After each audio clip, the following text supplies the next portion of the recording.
Unacademy. Let's crack it.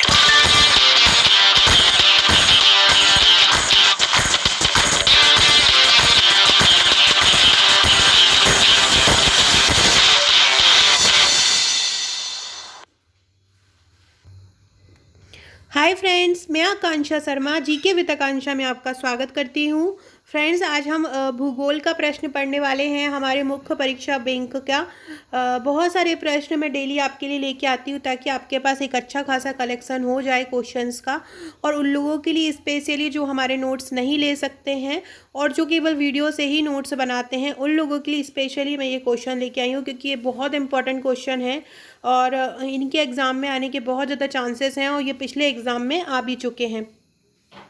तो चलिए start करते हैं। आगे बढ़ने से पहले फ्रेंड, चैनल को सब्सक्राइब जरूर कीजिएगा और डिस्क्रिप्शन बॉक्स में आपको हमारा व्हाट्सएप ग्रुप का लिंक मिल जाएगा। जैसे ही आप वीडियो के एंड में नीचे डिस्क्रिप्शन में देखेंगे तो आप वहां से हमारे व्हाट्सएप ग्रुप से जुड़ सकते हैं। साथ में आपको डिस्क्रिप्शन बॉक्स में एक लिंक भी मिलेगा जहां से आप इंस्टा मोजो पे कुछ नोट्स डले हुए हैं, वहां से अगर आप सॉफ्ट कॉपी परचेज करना चाहते हैं तो कर सकते हैं। बाकी अगर आप और नोट्स की सॉफ्ट कॉपी लेना चाहते हैं तो मुझे व्हाट्सअप करके 6260190944 पर नोट्स ले सकते हैं। आज का दिन लास्ट है, ऑफ़र की डेट बढ़ा दी थी तो आज लास्ट डेट है ऑफ़र की। 10% डिस्काउंट पे अगर आपको लेना है नोट्स तो आप ले सकते हैं। तो पहला क्वेश्चन है, मध्य प्रदेश भारत में पहला क्वेश्चन था आपका कि मध्य प्रदेश छत्तीसगढ़ राज्यों में नहर सिंचाई का मूल्यांकन करो। मतलब हमको बताना है कि मध्य प्रदेश और छत्तीसगढ़ में नहर की सिंचाई कितनी होती है, कैसे होती है। तो नहरें जो हैं देश में सिंचाई का प्रमुख साधन है। हमारे भारत में सिंचाई का प्रमुख साधन नहरों को ही माना जाता है। क्या है हमारे यहाँ सिंचाई का प्रमुख साधन? नहरें। और 40% से अधिक कृषि भूमि की नहरों द्वारा सिंचाई होती है। तो नहरें देश में सिंचाई का प्रमुख साधन है और डाटा का मेन यहाँ पे रोल होता है। अगर आप कोई डाटा इंक्लूड कर देते हैं, जैसे कि मैंने यहाँ पे 40% या 18%, 60%, ऐसे कोई हम डाटा यूज़ करते हैं तो जो एग्जामिनर रहता है या जो कॉपी चेक करता है उनको पता रहता है कि देखो इनको पता है, इनको डाटा पता है, तो मतलब इनको जानकारी है इस चीज़ की, इन्होंने मन से आंसर नहीं लिखा है।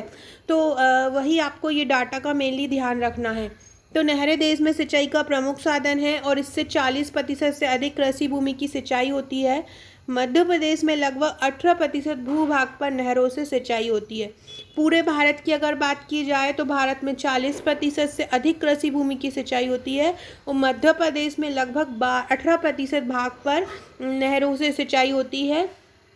और वहीं छत्तीसगढ़ में देखा जाए तो छत्तीसगढ़ का 60% भाग नहरों द्वारा सिंचित होता है। छत्तीसगढ़ में कितना होता है? 60%। और मध्य प्रदेश में कितना होता है? 18%। मध्य प्रदेश में चंबल घाटी क्षेत्र में एवं दक्षिण भागों में नहरों की अधिकता है। मध्य प्रदेश का जो चंबल घाटी क्षेत्र है और जो दक्षिणी भाग है वहाँ पे नहरों की बहुत ज़्यादा अधिकता है। जो चंबल घाटी क्षेत्र है वहाँ पे क्या है? नहरों की बहुत ज़्यादा अधिकता है। जो दक्षिण भाग है मध्य प्रदेश का, जैसे कि ये हमारा मध्य प्रदेश है और ये जो इसका दक्षिण भाग है, यहाँ पे नहरों की बहुत ज़्यादा अधिकता है। अब कौन कौन सी प्रमुख नहर है? जब आप नहरें पढ़ते होंगे प्रीलिम्स के लिए तो आपने पढ़ी होंगी नहरें।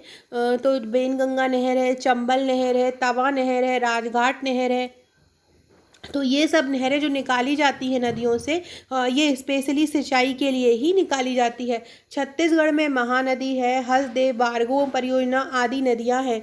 नहरों द्वारा पूरे वर्ष में सिंचाई की उपलब्धता बनी रहती है। मतलब एक नहरों द्वारा हम पूरे साल सिंचाई के लिए एक मान सकते हैं कि पूरे वर्ष सिंचाई हो सकती है। बारिश के लिए निर्भर नहीं रह पाएंगे। नदियों के द्वारा नहरों को निकाल लिया जाता है जिसके कारण हमें सिंचाई की उपलब्धता पूरे साल बनी रहती है। नहरों द्वारा सिंचाई के साथ कुछ स्थानों में जल उत्पादन भी किया जाता है, विद्युत उत्पादन भी किया जाता है। जल संसाधनों की महत्वपूर्ण भूमिका को ध्यान में रखते हुए नहरों जैसे मितव्ययी संसाधनों के रखरखाव, निर्माण आदि पर ध्यान देने की आवश्यकता है। मतलब हम लास्ट में कंक्लूजन लिख लेंगे कि जब हमारे पास जल संसाधन की महत्वपूर्ण भूमिका है और हमारे पास पर्याप्त मात्रा में उपलब्ध नहीं है, तब हमें नहरों जैसे जो मितव्ययी संसाधन हैं, जो पानी को कम खर्च करते हैं, उनके रखरखाव और निर्माण के लिए ध्यान देने की आवश्यकता है। नेक्स्ट क्वेश्चन हम पढ़ते हैं। नेक्स्ट क्वेश्चन है हमारा कि मध्य प्रदेश भारत में जनजातियों का भौगोलिक वितरण समझाओ। मध्य प्रदेश में भारत में जनजातियों का भौगोलिक वितरण क्या है, मतलब मध्य भारत में, मतलब भारत के मध्य में जनजातियों का वितरण हमें बताना है। भारत का मध्य मतलब हमारा मध्य प्रदेश। तो मध्य भारत में कौन कौन से आते हैं पहले वो देख लेते हैं। तो मध्य भारत में बिहार आता है, उड़ीसा आता है, मध्य प्रदेश आता है, पश्चिम बंगाल राज्य, ये सभी आता है। यहाँ भारत की सर्वाधिक जनजातियाँ निवास करती हैं 56.88%। तो भारत की सर्वाधिक जनजातियाँ जो इन मध्य भारत में निवास करती हैं वो कितनी निवास करती हैं, लगभग 57% करती हैं। और इस क्षेत्र की प्रमुख जनजातियाँ कौन कौन सी हैं, तो प्रमुख जनजातियाँ हैं गोंड, बैगा, कोरकू, भील, सहरिया, ये यहाँ की मध्य भारत की प्रमुख जनजातियाँ हैं। सबसे पहले हम गोंड के बारे में पढ़ लेते हैं। गोंड क्या कहाँ पे पाई जाती है, गोंड मुख्यतः बस्तर, दुर्ग, मतलब ये छत्तीसगढ़ इलाके हैं, फिर आंध्र प्रदेश, उड़ीसा के दक्षिण पश्चिमी भागों में गोंड जनजाति पाई जाती है। भारत की सबसे बड़ी जनजाति है ये। भील कहाँ पाई जाती है, भील जो है मुख्य रूप से राजस्थान में पाई जाती है। कहाँ पाई जाती है, राजस्थान में पाई जाती है। संथाल जनजाति कहाँ पाई जाती है, तो झारखंड की प्रमुख जनजाति है संथाल, और ये पश्चिम बंगाल, उड़ीसा, असम इनमें पाई जाती है। इन जनजातियों के भौगोलिक वितरण में असमानता है और ये पिछड़ी हुई हैं।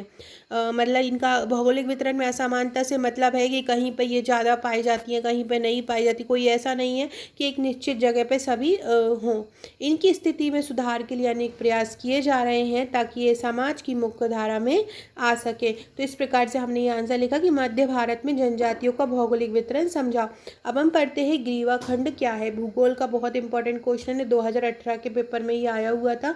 ग्रीवा खंड क्या है, तो किसी क्षैतिज वलन से सेल की एक अधिक्षिप्त संहति जो अत्यधिक दाब के कारण अपने मूल स्थान से टूटकर कई किलोमीटर दूर पहुंच जाती है।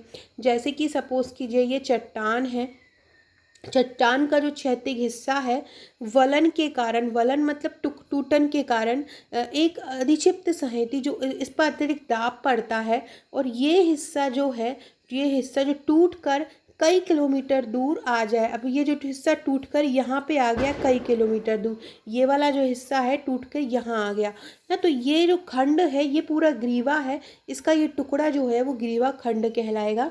जब संपीड़न अधिक होता है, मतलब दबाव बहुत अधिक आ जाता है और चट्टान सिकुड़ जाती है, तो परिवहन मोड़ का एक खंड खिसक कर दूसरे खंड पर चढ़ जाता है, इसे हम उत्क्रम कहते हैं। उत्क्रम के कारण ऊपर उठा हुआ भाग को बाहरी उत्क्रम वलय कहते हैं। जब संपीड़न अधिक होता है तो वलन की भुजा इतनी अधिक मुड़ जाती है कि वलन के अक्ष पर से टूट जाती है। जब वलन होता है, जो संपीड़न होता है, तो इतनी भुजा क्या इतनी ज़्यादा सिकुड़ जाती है, जिससे इतनी ज़्यादा सिकुड़ जाती है कि उस हिस्से को टूटकर क्या होता है, अलग हो जाती है।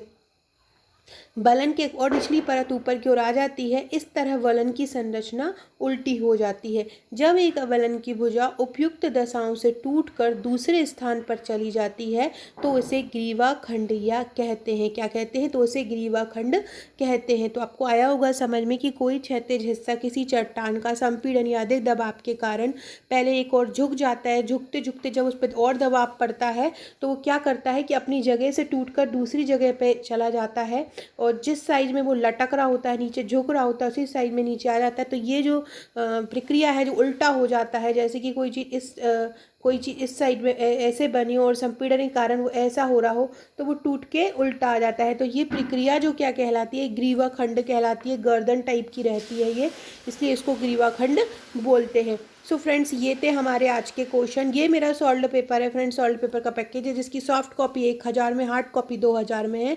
अगर आप इसको लेना चाहते हैं तो भी बुक कर सकते हैं। ये 3 मार्कर के प्रश्न है। 3 मार्कर की 12 फाइल आपको मिलेंगी जिसमें 3600 प्रश्न रहेंगे। हर पेपर का 300 प्रश्न आपको इसमें समाहित रहेगा। इसकी हार्ड कॉपी उपलब्ध है, आप ले सकते हैं। दिवाली का ऑफर 14 नवंबर तक था, लेकिन दिवाली के दिन रिस्पॉन्स ना देने के कारण, मैं थोड़ी व्यस्तता के कारण जवाब नहीं दे पाई, जिसके कारण 16 तारीख तक का बढ़ा दिया था, जो आज इसकी लास्ट डेट है। तो आज आप अगर बुकिंग करना चाहते हैं तो कर सकते हैं। इस पर आपको 10% का डिस्काउंट मिल जाएगा। फ्रेंड्स, एक ज़रूरी और सूचना मैं आपको देना चाहती हूँ। फ्रेंड्स अब आप अनअकैडमी पे लाइव क्लास अटेंड कर सकते हैं, लाइव टेस्ट दे सकते हैं, आप फ्री डेमो क्लास ले सकते हैं, फ्री क्लास ले सकते हैं।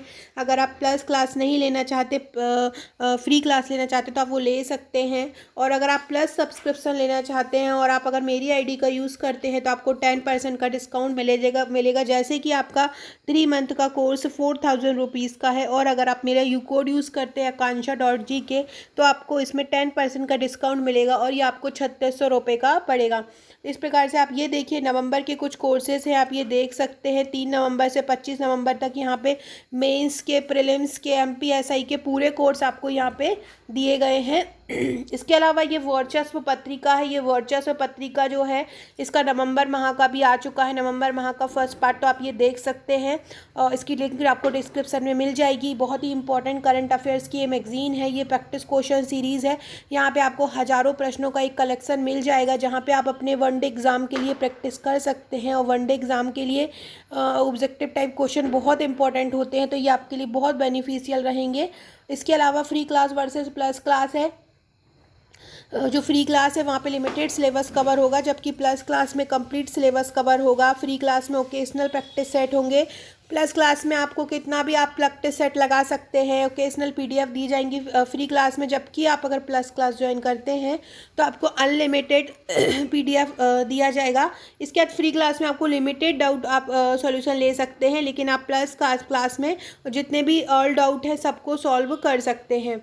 और इसके अलावा फ्रेंड्स ये फ्री लाइव टेस्ट का फीचर्स है, इसमें आप टेस्ट दे सकते हैं, टेस्ट के उस प्रकार से ऑप्शन आएंगे।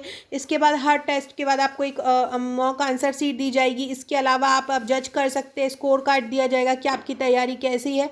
जैसे कि आप किसी लाइव एजुकेटर से पढ़ रहे हैं तो इस प्रकार से आपको पढ़ाई होगी और यहाँ पे आपको इस तरह से PDF दी जाएगी, जो भी आप पढ़ रहे हैं उसका PDF आपको मिल जाएगा। ये इस प्रकार से MCQ आपको दिए जाएंगे। इस प्रकार से आप टेस्ट दे सकते हैं, लाइव क्लास ले सकते हैं, डेमो क्लास ले सकते हैं। और अगर आपने अनअकैडमी ज्वाइन नहीं किया है तो अभी प्ले स्टोर से डाउनलोड करके अनअकैडमी ज्वाइन कर लीजिए। डिस्क्रिप्शन बॉक्स से व्हाट्सएप ग्रुप में मेरे जुड़ जाइएगा। Okay friends, thank you.